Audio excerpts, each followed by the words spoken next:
من أقوى الوصفات الناجحة والمجربة لعلاج الكحة، السعال، آلام الصدر، ضيق التنفس، الربو والحساسية، كما وأنها تعمل على تنظيف الجهاز التنفسي والشعب الهوائية بطريقة صحية وآمنة. لكل من يعاني من نزلات البرد الشديدة، سيلان الأنف، وكذلك صعوبة طرد البلغم، للصغار للكبار للمدخنين، وكذلك نساء ورجال. وصفة صحية مجربة مني شخصيا وتعطيكم نتائج من أول استعمال. قبل أن نشرح في الوصفة أحبتي كالعادة، أتمنى منكم الصلاة والسلام على رسول الله. اللهم صل وسلم وبارك على سيدنا محمد وعلى آله وصحبه أجمعين. بالنسبة للمكونات أحبتي، نحتاج كأول مكون إلى العسل الطبيعي أو عسل النحل الحر. ولا يخفاكم مدى المنافع التي يحتوي عليها العسل، خصوصا في علاج نزلات البرد وجميع مشاكل الصدر والجهاز التنفسي. نقوم بإضافة حوالي نصف كأس من الماء مع حوالي نصف كأس من العسل، ثم نقوم بخلط المكونات جيدا مع بعضها البعض حتى نحصل على قوام متماسك مع بعضه البعض. والآن سوف نمر أحبتي إلى إضافة المكون الثالث، وهو الليمون. هنا أحبتي بالنسبة لليمون فبإمكانكم استعمال أي نوع متوفر لديكم، سواء الليمون الأصفر أو الأخضر، الصغير أو الكبير، فمنافعهم كلها ممتازة وصحية، خصوصا أنه يحتوي على نسبة عالية من الفيتامين سي، والمهم جدا في رفع المناعة.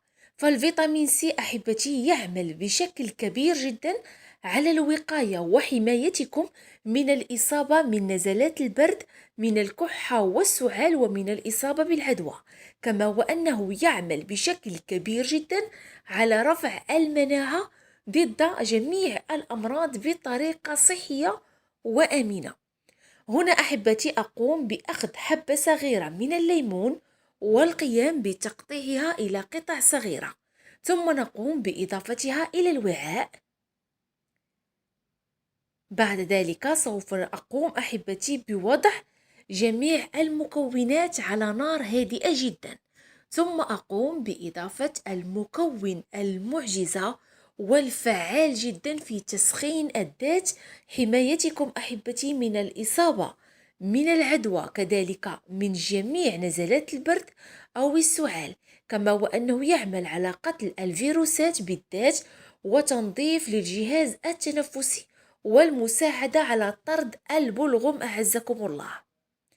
وهو الثوم الأحمر. نقوم بإضافة قطعة واحدة من الثوم الأحمر بعد إزالة القشرة وشقها إلى نصفين، ثم نمر أحبتي إلى إضافة نصف ملعقة من مسحوق الزنجبيل. هذا المسحوق الرائع جدا في تنظيف وحماية الذات من الإصابة من الزكام والعلاج منه بطريقة صحية وآمنة.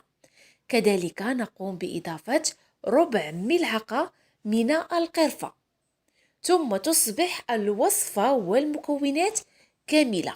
دائما أحبتي على نار هادئة نترك الوصفة حتى يتبخر الماء الذي قمنا بإضافته، وبالتالي الحصول على وصفة بقوام ثقيل جدا شبيهة بالسيرو. بالنسبة لمدة طبخ الوصفة فدائما على نار هادئة تقومين حبيبتي بتركها من 10 إلى 15 دقيقة مع المراقبة والتحريك المستمر. بعد القيام بطهوها أحبتي نقوم بإزالتها من فوق النار وتركها حتى تصبح باردة، ثم نقوم بتصفيتها بواسطة مصفاة. هذه الوصفة أحبتي من الوصفات الناجحة والمجربة خصوصا للأطفال الصغار، كما أنها سهلة التحضير، وتعتبر حبيبتي من أروع الوصفات الناجحة والمجربة لعلاج الكحة، تنظيف الصدر، طرد البلغم، وكذلك علاج نزلات البرد بدون أدوية. أما بالنسبة لطريقة الاحتفاظ أحبائي، تحتفظون بها في قنينة زجاجية محكمة الإغلاق. أنا هنا أحبتي سوف أحتفظ في الوصفة في قنينة زجاج للدواء. أما بالنسبة لطريقة الاستعمال، فتستعملون أحبتي الوصفة بشكل منتظم ومستمر كل يوم. ملعقة كبيرة قبل الإفطار، ملعقة قبل الغداء، وملعقة قبل العشاء. أما بالنسبة للأطفال الصغار أحبتي، تستعملون الوصفة ملعقة صغيرة قبل الإفطار، ملعقة صغيرة قبل الغداء وقبل العشاء، مع المداومة عليها على الأقل مدة أسبوع. وصدقوني أحبتي أن النتيجة تظهر من أول استعمال، إلا أنه من الضروري التتبع الوصفة من أجل الوصول إلى نتيجة رائعة. كانت أحبتي هذه وصفتي لكم لليوم من الوصفات الناجحة التقليدية والمضمونة، وأنا متأكدة بإذن الله أن كل من ستجربها سوف ترجع إلى التعاليق وتشكرني عليها بإذن الله. لا تنسوا كالعادة وضع لايك للفيديو من أجل أن تصل الوصفة إلى كل من هو في حاجة إليها. فكما أقولها لكم دائما أحبتي، فالدال على الخير كفاعله، وفي غدائنا يوجد دواؤنا بإذن الله. دمتم في حفظ الله ورعايته، وإلى وصفات أخرى ناجحة ومجربة بإذن الله. إلى اللقاء.